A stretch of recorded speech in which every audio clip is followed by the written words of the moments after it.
tiesa, tai atskiras klausimas. Aš trumpai pasakyčiau, kad tai yra maksimaliai koncentruotos žinios. Maksimaliai koncentruotos žinios, tokio koncentrato, kad jau nėra kur toliau nueiti. Žmogus, kuris visą gyvenimą ilgai ieškojo tiesos, kitaip sakant, ieškojo pačių stipriausiai įmanomų žinių, arba galima tai vardinti dar sąlyginai išminties, jį lydi trys ženklai, trys įvykiai. Objektyvūs požymiai, kad žmogus tiesą atrado. Pirmas įvykis – jo santykiai su namiškiais, artimaisiais. Šeima apsiverčia į gerą pusę. Tokiu būdu, kad jam tampa malonumu bendrauti su artimaisiais ir artimiesiems tampa malonumu bendrauti su juo. Jų santykiai objektyviai išsisprendžia iš abiejų pusių. Nežiūrint, kad prieš tai galėjo būti ilgi metai konfliktų ir nesutarimų. Jie vieni kitiem atleidžia, baigėsi visos nuoskaudos, galbūt kažkokios netgi skolos ir visam likusiam gyvenimui jie nori pastoviai vieni su kitais susitikti ir jaučia iš to didžiulį malonumą. Jeigu ir būna kažkokių mažų smulkių kibirkštėlių, jos visiškai nekeičia ryškia fono, didžiulio rūpestingumo ir meilės vienas kitam. Kitaip sakant, branduolys tai yra šeima. Šeimos ir artimųjų santykiuose vyksta absoliuti revoliucija į gerą pusę.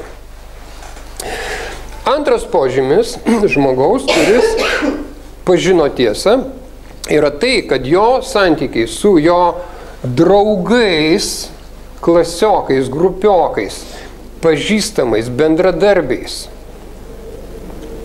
apsiverčia gerą pusę.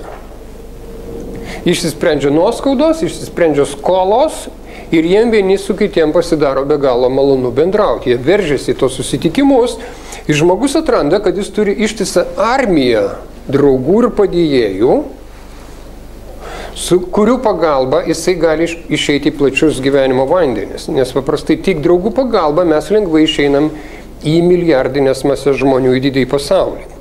Jie yra idealūs tarpininkai. Kitaip sakant, mes atrandam, kad mes turim apie 1000 armiją, kurią mes galim rūpintis ir ta armija rūpinasi mumis.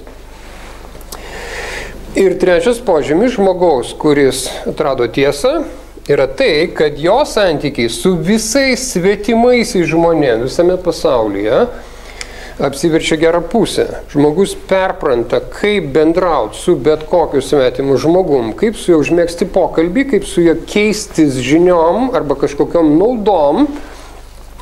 Ir šitą žmogų visi, bet kur nuvykusi, bet kokią šalį priima kaip lobį, nes jis pats savaime yra lobis. Jisai nešiojasi tiesą, jisai perprato žmonių bendravimą, jisai perprato psichologijos paslaptis ir jis visur tolygus auksui, visi nori su juo bendrauti. Taigi šitas trečias ratas iš tikrųjų yra ir kelias į mūsų pilnavertę finansinę sėkmę.